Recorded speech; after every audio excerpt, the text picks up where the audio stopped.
For part 2 of this project, I am sewing the lovely McCall's 5779 skirt. As you can see, the top of this pattern something has happened to it. But thankfully I had all of the pattern pieces and they were undamaged. Yay, hooray. So in this video, I'm going to make view A, and with a little, of course, a few modifications. This was originally for a size 14.5, but of course I will upsize it to match my waist size. The biggest challenge of this one was there are so many panels to this skirt. Look at the skirt. 1, 2, 3, 4, 5. And 2 of these panels I have to cut 2 out of. So really you've got 7 pieces that we're sewing together. But it is an amazing skirt. It looks fabulous, and I think you're gonna really enjoy this video. So please like, subscribe, and let's get right into it. Okay, I have all of the pieces cut out for the skirt, and this skirt has many pieces. It's the most I've ever seen for just a skirt. So of course I didn't really plan ahead and buy the fabric for it. Instead, I chose to use what I already had, which is leftover this sort of blue fabric that I made the shorts out of in a previous video. And I knew it was going to be a tight, almost impossible feat to cut all of the pieces out of this fabric. But I went ahead and went for it. And I almost had enough. There was only one piece that I didn't have enough fabric to cut out. And so what I ended up having to do was use the leftover fabric from the blouse. So this color. And I didn't want to do that because I wanted this skirt to be more versatile, right? I wanted to be able to wear it with many different tops. But the reality was, when I purchased this fabric, I purchased it from a sale, and it's very likely that there is simply no more because I bought everything there. So, and there's no guarantee that they have restocked it because just things come and go in the fabric place the fabric market I attend. So this skirt is going to be just for the blouse that I made it for, or I mean, I could wear white with it or some other color that corresponded well, but I do wish I had just a little bit more. Nevertheless, it will be unique. It will look interesting, and I think I'm gonna really like it because the skirt side front is what I did in the, what is this, kind of a mint color. So we're gonna go forward with what I have and see how it comes out. Let's jump in. The first step for the skirt says, turn under 1/4 of an inch on unnotched front edge of right and left front section and edge stitch, or stitch ribbon seam binding along edge right sides up. Turn under front edge of each front on hemline and baste close to fold edge and across top. Notches 1. Seam each front to the side fronts. Press seam edges together. Seam back to the side backs. Join side seams of skirt. On outside, make pleats at top of fronts on lines indicated and baste in place close to fold of each pleat and across top. Alright, so that's what I'm going to start with, and I'll show you that progress. I'm sure glad that there are pictures in here because right off the bat the directions are a little like, what do they want me to do? But the pictures really help explain it well. Alright, I'm going to jump in. I want to show you the progress I've made and what I'm going to be doing next. So I went ahead and started with the back and the side backs, and I attached them with French seams.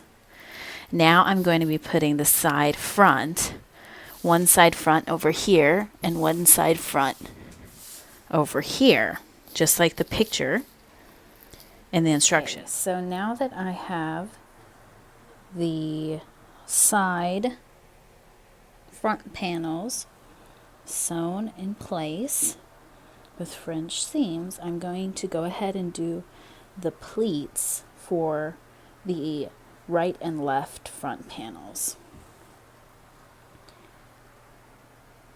And this also calls for a pleat here that I have marked, but again, I'm going to wait to do that because I need to make sure on the sizing of everything. So I want to do a fitting before I add that one, but the other two panels I will add the pleats to now. So before I do that, I wanted to review my Singer dressmaking guide, which talks about making pleats in it.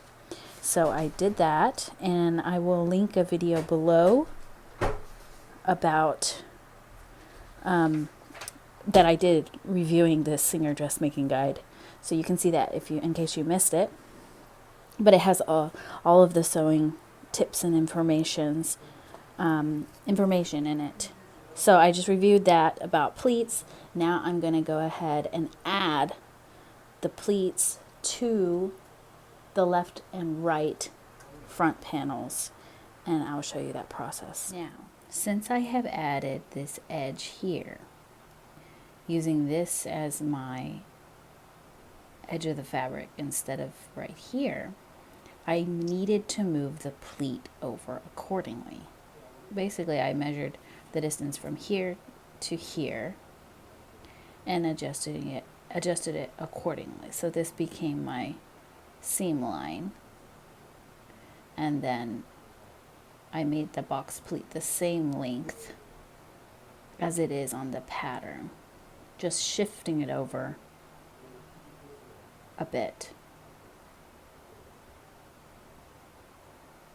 Okay, so here's the waistband I have prepared, and inside I used, instead of normal interfacing, I used what this Singer dressmaking guide considers like bias tape, actually.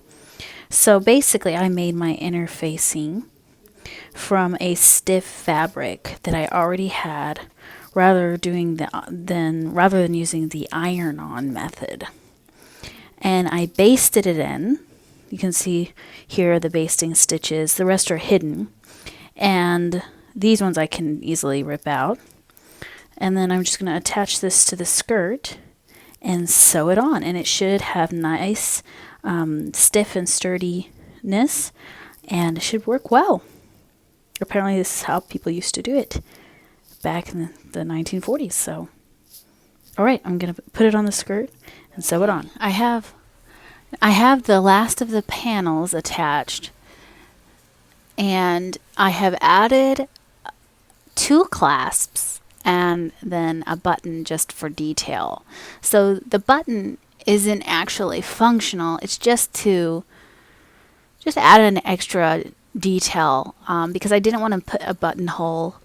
Instead, I used 2 clasps. So let me show you. So I have sewn on this type of a clasp here in 2 of them. This is just the chalk marking of where I needed to place the clasp, and so this should wash out fine or rub out fine.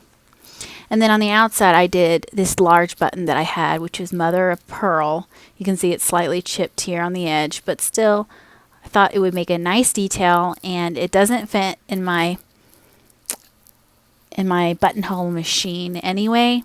So I would either have to do a bound button to actually attach it properly, and I don't have any matching buttons for it. So I thought, you know what, I'm just going to add it here for a nice detail, but I'm still going to use the 2 clasps.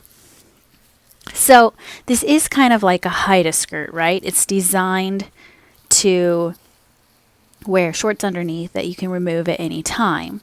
So it doesn't close over very far, but I think it's come out pretty well. So I will lint roll it, press it.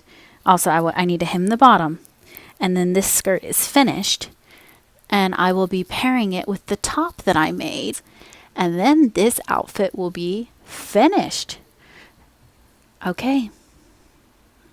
Here is the completed look, and I must say I love it. The original idea of not wanting to use the stripes on the side, it turned out to be just lovely and super cute, one of a kind. There's nothing like making your own clothes because you can tweak it to your very own design and no one else is going to have the exact copy. It's truly one of a kind. I hope you have enjoyed this video. I hope you post any projects you're working on. And as always, thanks for watching. See you next week.